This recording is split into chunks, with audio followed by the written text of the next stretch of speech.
Find other great podcasts like this one at podmoth.network.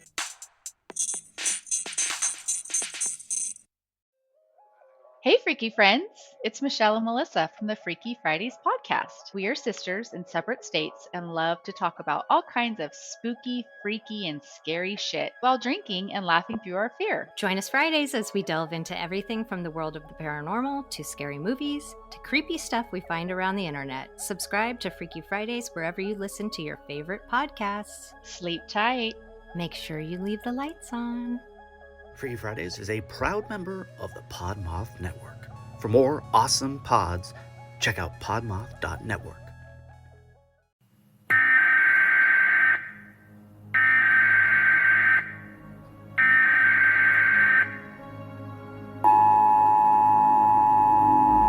This is not a test. This is your emergency broadcast system. Curfew is in full effect. Everyone lock your doors and don't answer after midnight. Early on Wednesday episodes are about to be released. Tell us about your encounters with Early on Wednesday. Ladies, this is Natasha with Cryptids, Creeps, and Conspiracy. You guys are great. I mean, you're funny, you're very interactive with people, both on the pod and through social media. And your guys' detail in your episodes is great. I think it's pretty awesome. Stacey and Lavender keep you very engaged in the topic. And you guys make me laugh throughout my day when I'm having a crappy day. You heard it here first. Stay safe out there, ghouls. Welcome to the Brutal, Bizarre, and Boozy podcast. I'm Deklan, the son. And I'm Jane, the mom. This is the podcast where we talk about brutal crimes, bizarre occurrences, and get you drunk with cocktails themed around one of our stories. To lighten things up, we'd like to end our time with a chaser. Please keep in mind some of our stories might be upsetting to young or sensitive ears. We love hearing from our listeners, so feel free to contact us by email or social media. You can find our contact info in the show notes for this episode. If you'd like to support us through Patreon, you can find us there at Brutal, Bizarre, and Boozy Podcast, or use the link in our show notes. Welcome back, everybody. Thanks for joining us once again. Hi, friends. If you're listening right now and you prefer to watch us, go ahead and jump over to our YouTube because we're going back to our video format. Video options. Yes. But don't make fun of my background because my room is in disarray and my hair looks like shit. Don't make fun of my background either because I thought it would look a lot cooler, but all you can see is my hat collection. I have a TV behind me it's got the old Microsoft screensavers. Oh, the one that bounces around. I've got the pipes going right now, but I have a collection of them that's cycling through, but you can't see it though because because do you have for us today? I know because I'm in the fucking you're way, blocking it. So I think you'd have to change the angle. That would be the only thing. You'd have to change your angle because you're sitting right in front of the TV. You can see a corner of it, but that's about it. Yeah, that's true. That's true. What story do you have for us today, Mom? I have a story out of Czechoslovakia about a woman who killed some people because we're going brutal. Interesting. Okay. Yes. Yeah. A historic story, so to speak. Yeah. What are you going to be telling us about? I am going to be talking about Siegfried and Roy. Oh, no. Yes. Very interesting story. But to go with it, I have the cocktail Tiger's Claw. There's a couple other tiger-related cocktails that I found, but none of them kind of sounded good, I should say. None of them really sounded I'm not good. sure that this sounds good. Yeah. I definitely skipped an ingredient or two, but the ingredients are 2 ounces of reposado tequila, 1 ounce of pineapple juice, 3/4 ounce fresh lime juice, 1/2 ounce cinnamon syrup, 1/2 ounce coffee liqueur, and 2 dashes of orange bitters. Let me Shake guess. in a cocktail's glass and serve. Yeah, go ahead. Okay. I was just going to say, let me guess that the one you skipped is the coffee liqueur. Yes, I do not like coffee liqueur, so that is not in my cocktail right now. Right. But right. Did you put it in yours? I did. Because I know you have some. Okay. Yes. Cool. I have multiple kinds. We have the full cocktail here. Because I'm not going to buy some shit I'm not going to drink and I don't like. So I know. I don't have it. I have the full cocktail and I predict that it's going to taste gross, but that's because it has tequila in it and I dislike tequila. Let's give it a try. All right. That is really good without the coffee liqueur. I don't taste tequila. I taste coffee. I don't taste just a tequila half either. ounce. It's gone. Like the tequila is gone. Where did it coffee's go? a much more overpowering flavor, I think, than tequila. Because tequila, if you mix it with lime juice, it kind of like melts away. But if you just drink tequila straight, I'm interested to see what the coffee liqueur version tastes like. The cinnamon's really good. It's all right. It's a pretty good So cocktail. when you come mine doesn't have the home, ingredient, but we'll try it. when you come home, we'll try it again, and you can try it with the coffee liqueur. I don't think you'll hate it with the coffee liqueur because it's not overpowering. It's super subtle. Just more like a bitter, like kind of. Yeah, warmth, it's not super almost. bitter. I'm trying to. No, and the cinnamon in there is really nice. I like it. It's yummy. Look at me drinking tequila. Yeah. Who knew it would work? You always say this, but there's a couple of tequila cocktails we tried that you really enjoy.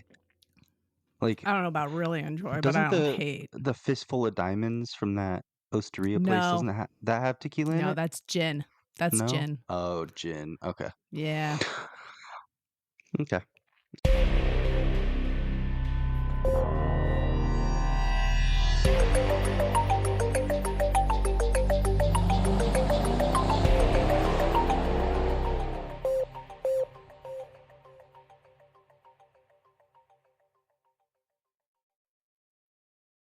Let's get into the story of Siegfried and Roy. Roy Horn was born on October 3rd, 1944, to Johanna Horn in Nazi Germany. He was the youngest of four brothers, Manfred, Alfred, and Werner. Sorry, not Werner. His father was a Nazi soldier who turned to alcoholism after returning home from the war. Shortly after coming home, Johanna and the kids left Roy's father due to his physical and emotional abuse. His stepfather became an alcoholic as well, and the family soon fell apart. Roy was very interested in animals from a young age, training and taking exceptional care of his family dog, Hex. Hexie, Hexe, is a German word, but German word for witch. But okay. A family friend created a zoo when Roy was 10, which he spent a majority of his time at, which allowed him to interact with exotic animals.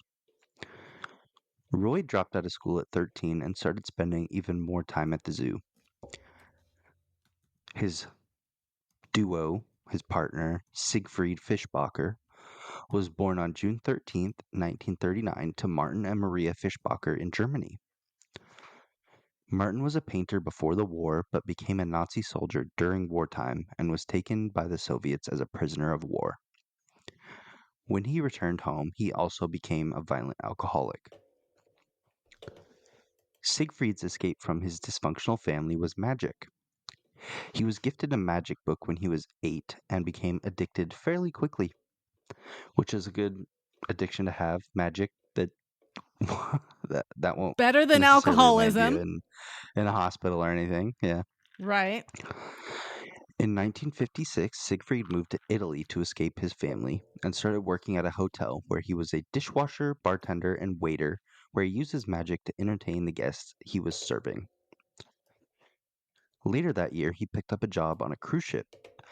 as a waiter, bellboy, and magician under the stage name Delmare, and this is where he met Roy. Roy went to one of the magic shows on the ship, and during the show challenged Siegfried to pull a cheetah out of a hat. They started talking after the show, and Roy joined Siegfried in his magic. They had the crazy idea to incorporate a live cheetah into the show, and the two smuggled a cheetah named Chico onto the cruise ship using a laundry bag. What the? Oh, okay. Come on now. The logistics of getting a cheetah into a laundry bag is what confuses me. Yes. It's got to be a big laundry bag or a very small cheetah. Yeah. And how?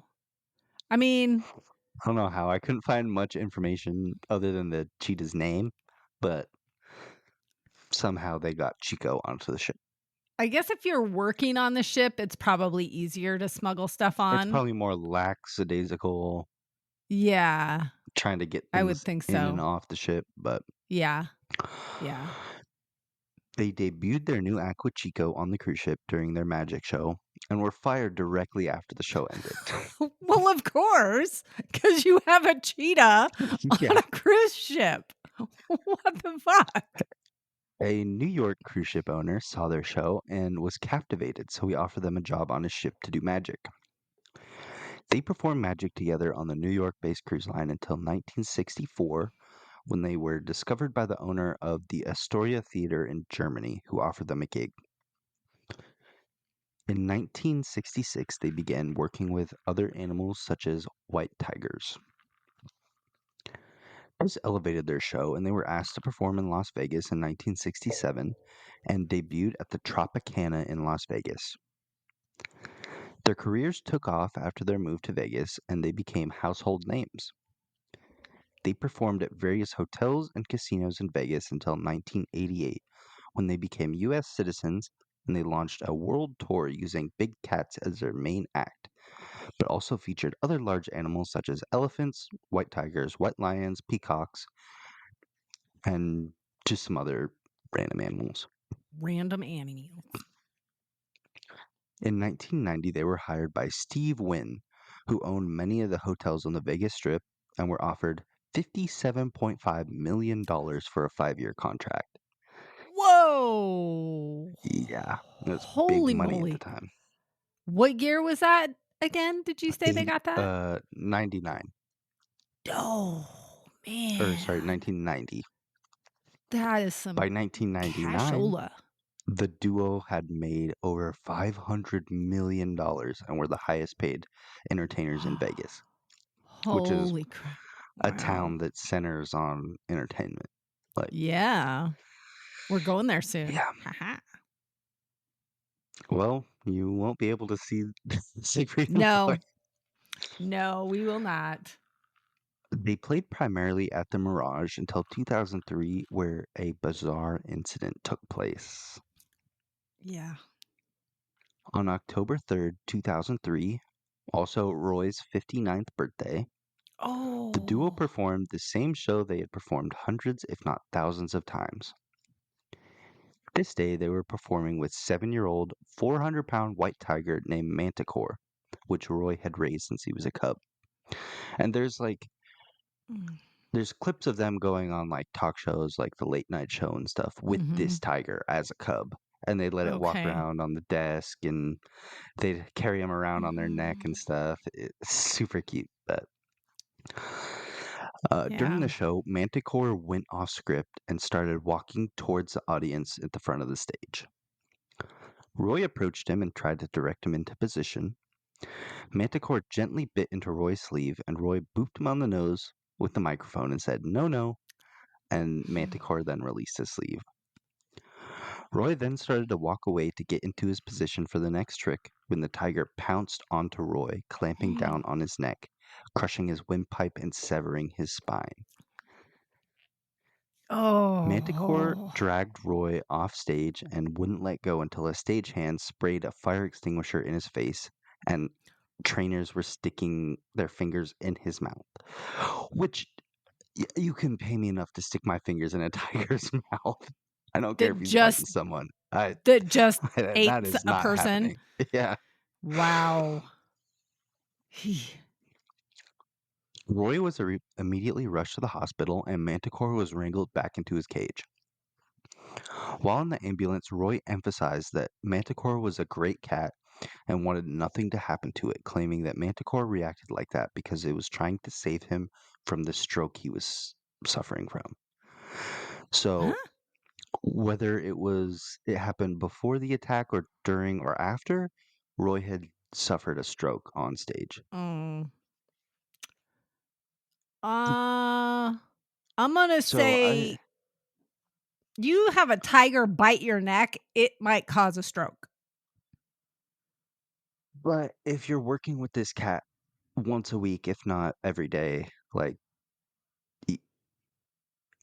and he hasn't attacked you in 7 years, like, a stroke could cause animals have weird senses They like that. do. Like, They do. that's what a lot of medical dogs are for, is like, they have dogs for diabetes people to like detect when they're low blood sugar or something like that. So Yeah.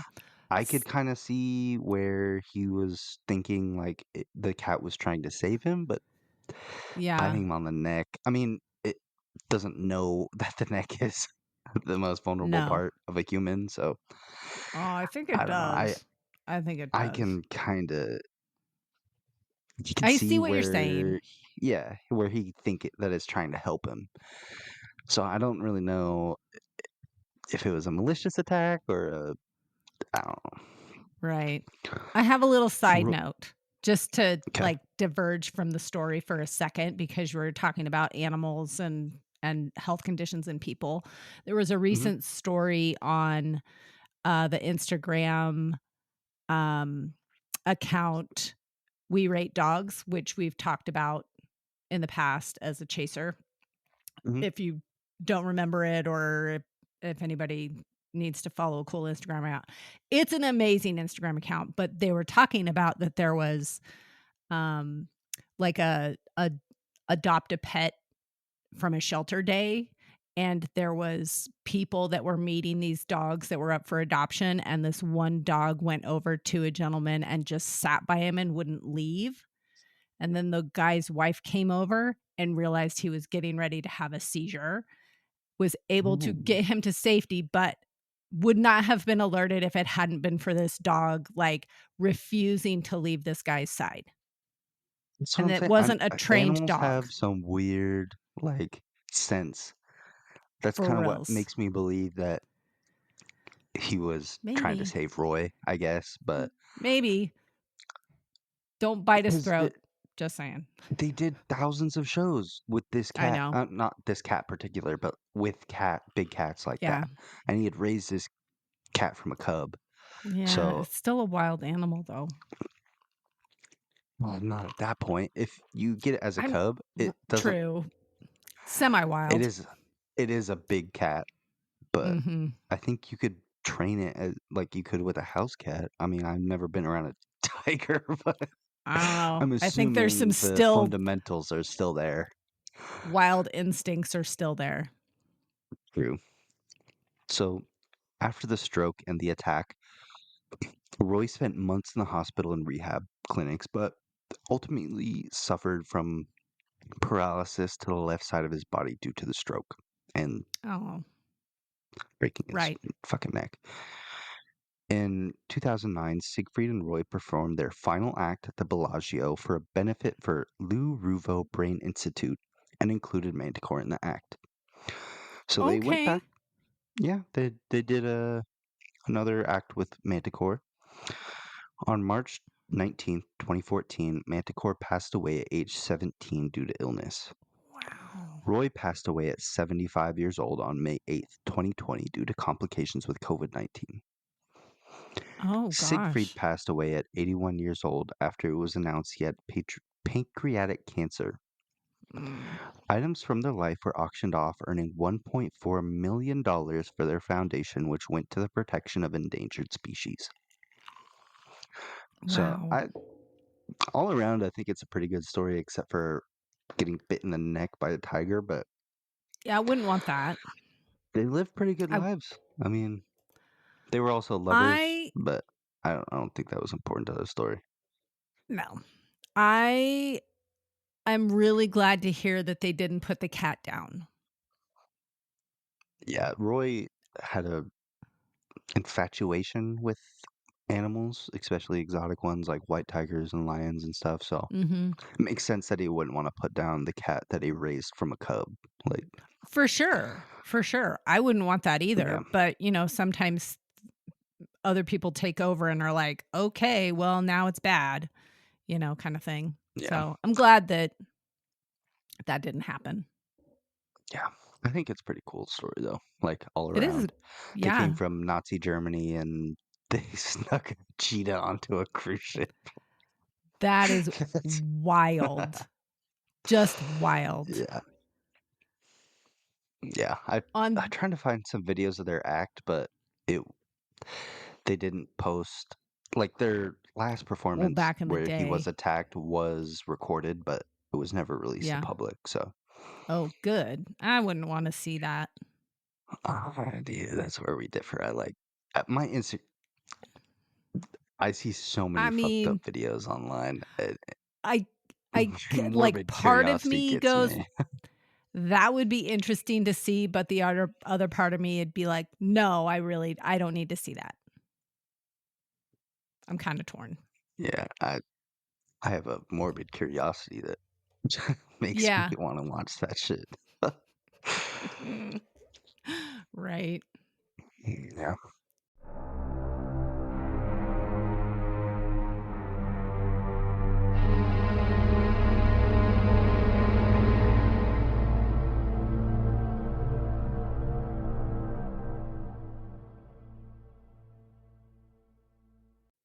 All right, let's hear about your story, Mom. Okay. So my story is from Czechoslovakia, and I will probably mispronounce the name, but I think I've only got it in there one time. So I'm only going to destroy it one time.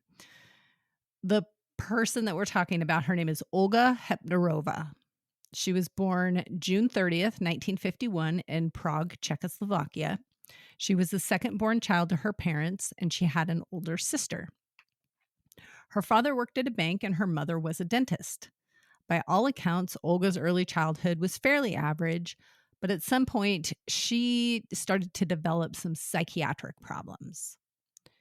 At 13 years old, she endured a lot of bullying in school, which led her to attempt suicide by overdosing on her medication.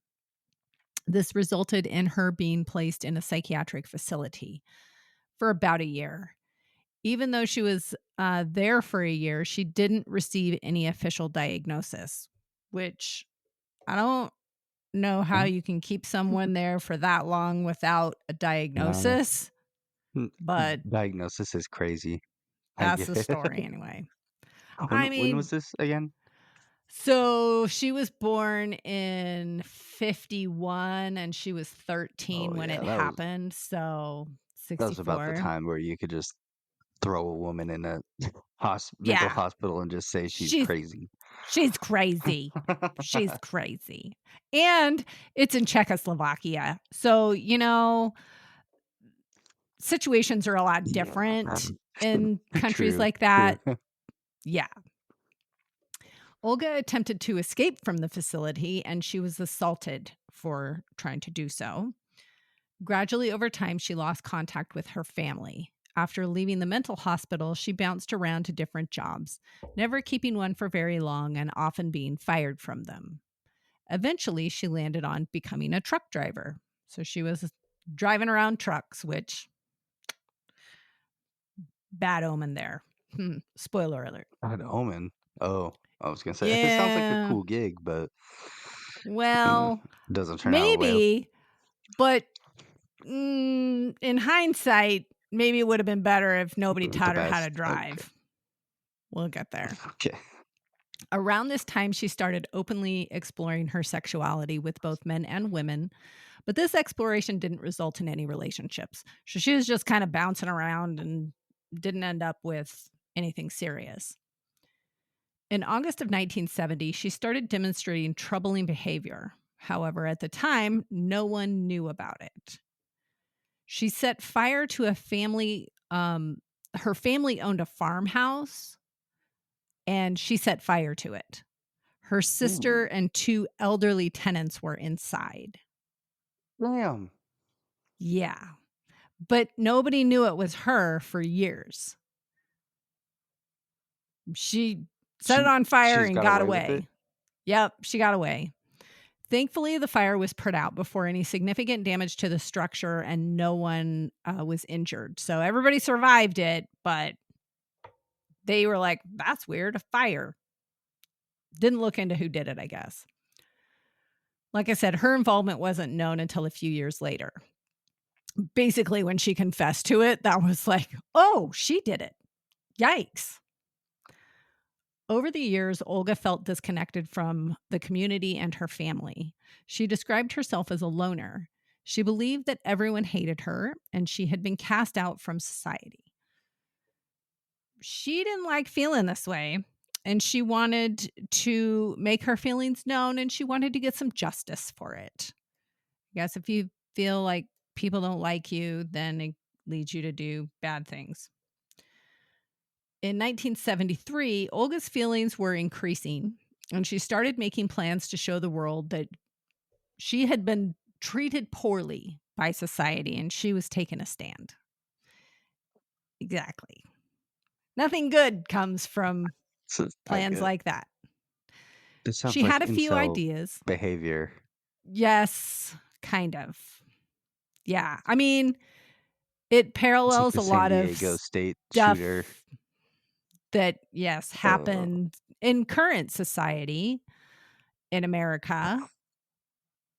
But this was back in 1973, so this is kind of early. She had a few ideas of how to make her distaste for how she'd been treated known. It included a mass shooting or a bombing, but she discarded those ideas as being too difficult for her to achieve, to get the kind of weaponry that she needed or stuff to make a bomb. She couldn't figure out how to do that. I guess it's not America. You can't go to a Walmart and buy a gun, but Correct. okay. So she was like, I can't get a firearm. I can't get stuff to make a bomb. So we'll ditch that idea. I don't know anything about Czechoslovakia, but it seems like the place it'd be easy to get a gun. I've seen I don't know. Apparently she like didn't some think dash so. cam videos and shit, but maybe I'm wrong. Well, I think she wanted a lot of casualties, and she probably would have needed a, That's certain kind like of weaponry for that. Russia adjacent, right? Kind of. It's I don't know. I'm bad at SSR geography. It's over there. The Soviet Union. Yeah, it's like near Germany and things like that. So it's over there in Europe. So she decided to go for a more easily obtainable item. And that was a truck. Because remember, she's a truck driver.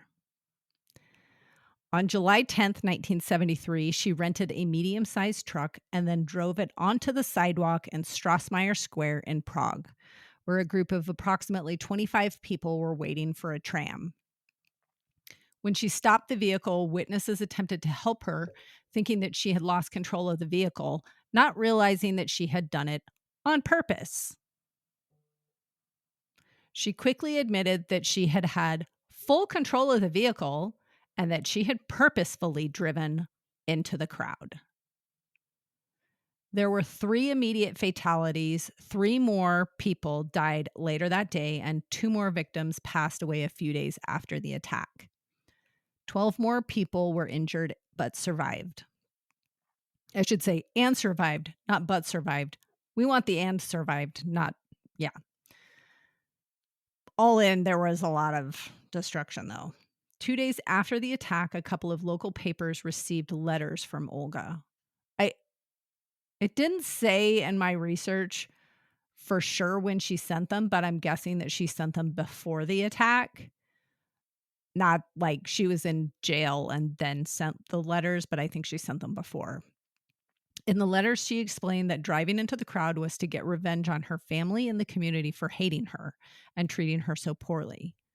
She also explained that if she had committed suicide, her death would have gone unnoticed, and she wanted everyone to know about how she had been treated. So, fuck this bitch. Yeah. Olga was arrested, and during the police interviews, she admitted to planning the attack and had stated that her intent was to kill as many people as possible. In fact, she drove by on another occasion but abandoned the plan that time because there weren't enough people waiting for the tram, in her opinion. And she wanted as many casualties as she could get. The tram station was at the bottom of a hill, which allowed her to gain speed as she drove towards the stop. As if just driving into people wasn't bad enough. She wanted to get, she went through multiple psychological. Like UK, or not UK, European countries don't have our size semi trucks, but they're still big trucks. Yeah, it was a medium truck. What do they call them, lorries or something like that? Yeah, I think this would have been similar to the cab over engine, like a U-Haul sized, not like a big truck U-Haul, but like a medium. Yeah, a box truck. Yeah, not semi, but box trucky. She went through multiple psychological evaluations and was deemed sane and criminally responsible for the attack. Olga surprised a lot of people by then asking to be executed. She was just like, I did it. I'm guilty. You might as well just execute Please kill me. Yep. If I was a judge, I'm not going to kill you. Right. If you're asking for it, you're like, you want that. That sucks. You're going to spend your life in jail. Yeah. However, not this time. In March 1975, she died by short drop hanging. She was 23 years old. 75, you said? 1975. 1975? Yep. They were still hanging people in Czechoslovakia? Yes, they were. Wow. In fact, she was one of the last people to be executed using this method. And she was the last woman executed in Czechoslovakia. Wow. So, that's, like I said, I haven't historical relevance. I wonder what 1975. last person hung in America is. They're still hanging people apparently back in Czechoslovakia. But they don't do that anymore.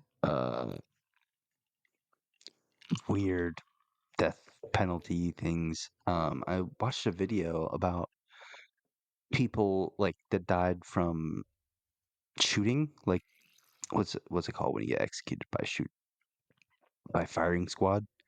There you go. So apparently one person has a blank and the rest of the people have real bullets, so that I've you heard can that.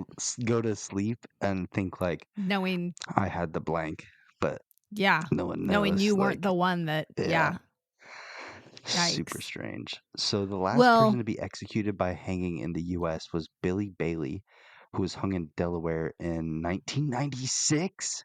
What? Oh, wow. And that was probably not a short drop hanging. I think I don't know what that they means. kind of figured out short drop hangings, I believe. Well, I think designed to break your neck instead of suffocate that's you? the thing. It's not. If I'm thinking correctly, and if I remember correctly and hearing about different execution methods, short drop is basically where you just strangle to death on the rope. Versus if it's a long drop, in theory, if the rope is done properly, it will snap your neck and kill you fairly quickly versus you just strangle to death. Yeah. That gives me the heebie-jeebies. Same. I mean, I could be wrong. If anybody out there knows about, execution stuff and wants to educate me, then let me know. But I think that's what I have heard in the past. think I'd prefer firing squad if I had to get executed. I don't want to Yeah. hang. I don't want lethal injection because I don't like needles. True. I think I don't firing know. squad would be the best option. Hopefully they hit you in the head. Well, that's the thing. Like, where are they shooting, and are they a good shot? And is it quick, or There's do you like 5 to 10 people out firing, I think. So I don't know. I don't like it. I'll just choose to not be executed. But if you had to choose, what would you choose? I don't know. I don't think I would want to be electrocuted. No. Oh God, that would be a awful one. Or burning. Yeah. Getting fucking torched. Yeah. I think firing squad I'd is rather, the best option. I think I'd do lethal injection because that's supposed to be theoretically painless. No, I think they use like nitrogen, which like causes. Maybe I'm thinking of the suicide pods in Canada. Maybe, I don't know. The nitrogen, like they pump nitrogen into your bloodstream, so which is like a gas. Yeah, no, thank you. I think that's what lethal injection is. That's basically the bends. I'm pretty sure it's nitrogen. Yeah. No. I'm pretty sure that's what they use is nitrogen. I'm going lethal injection because it's a concoction of drugs that make you fall asleep and your heart stops, basically. No, they don't. They don't give you like fentanyl. That'd be the best way to go if they just pump you full of fentanyl. But nitrogen is used in some states as an alternative method of execution.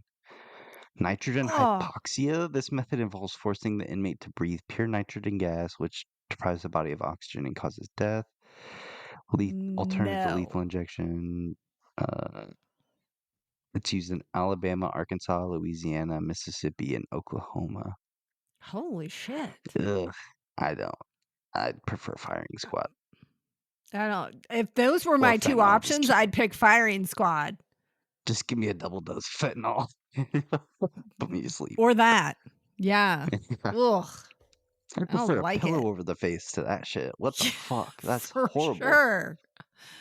For sure. Ugh. Gives me heebie-jeebies. I don't like it. Do you have a chaser for us?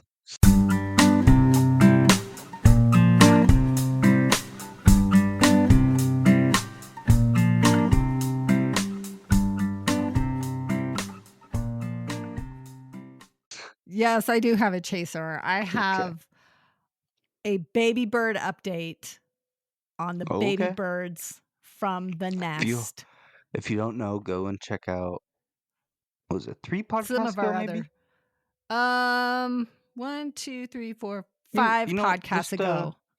Just where go we look introduced and figure Marge. out which one it is. Listen to the very Yes.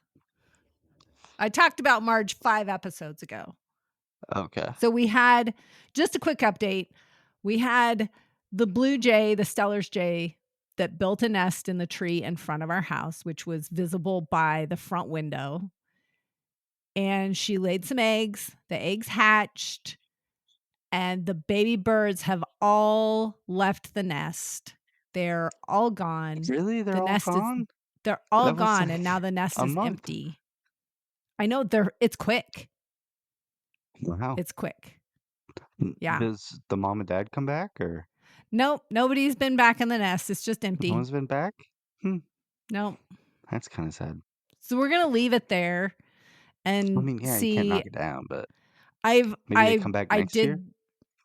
Maybe. It says sometimes they come back. So we'll just have to wait and see if they come back to the nest and have more babies. But we had 3. Of course, I named them because we had Marge. I named them Bart, Lisa, and Maggie to go with the rest of the Simpsons theme. So, I found out recently that those were named off of the creator's brother and sister. Really? Oh, yeah, that's his so name cool. Was Matt Groening, but he changed his name to Bart. Really? In the show, not in real life. But okay. Bart was Matt. Gotcha. Oh, okay. How cool. Well, do you have a chaser for us? I do. My chaser is it's a watch recommendation for a movie on Hulu, I believe, called Outbreak. It came out in 2024, and it's a zombie apocalypse type thing. This guy's a park ranger, and he gets attacked by zombies and stuff, and it has a very good twist ending. Oh. Like, okay. Yeah, I don't want to I'm gonna give too have to much check it away, out. but it's got like I wouldn't say it's on the level of Sixth Sense, but it's got an ending that you're like, oh Oh. shit, I didn't expect that happening. Ooh, Because I was I like watching it and I was like, twists. how are they gonna end this? Like, are they setting it up for a second movie? Sequel. But the twist ties it all together. It's Okay. super good. Super. Have to check it It's out. got the guy from, I think it's called Revolt, that apocalypse movie where the power turned off. Oh, I know what you're That talking I about. love. I absolutely love Yeah, that show. the It's TV got show.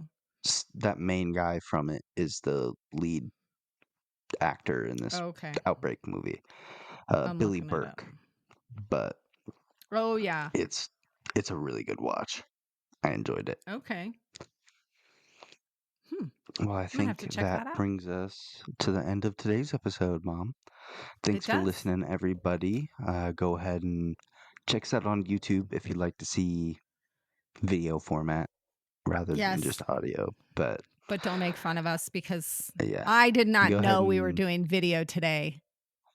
give us a like and a follow. I told you over the weekend. I know, but I thought we were talking about it theoretically, not like, oh, hey, here's the camera. Yay. I'm not gonna. I'm still trying to decide if I want to throw pictures in. I don't think I'm gonna throw pictures in on this episode. Go ahead and leave us a comment if you'd like us to. If you'd like me to put pictures. videos or pictures on our video so you can kind of see what we're talking about, but it just takes so much longer to edit. So go ahead and let us know if that really does it for if you. you I'll like go it or ahead you and hate do it or you don't care. Yeah. All right. But thanks for listening, Nice everybody. talking with Love you, bud. Mom. Love you. Bye. Bye. Hey, friends. Thank you for supporting our podcast. Please share our show with your brutal and bizarre friends. Give us a boozy follow on your favorite podcast platform. If you're feeling extra generous, we'd appreciate a 5-star rating or review as well. But maybe do that sober so all the letters are in the right place. You can find all our contact information in the show notes. We love hearing from you, and if you're interested in helping us stock the bar for our future boozy episodes, you can find our Patreon link in the show notes as well.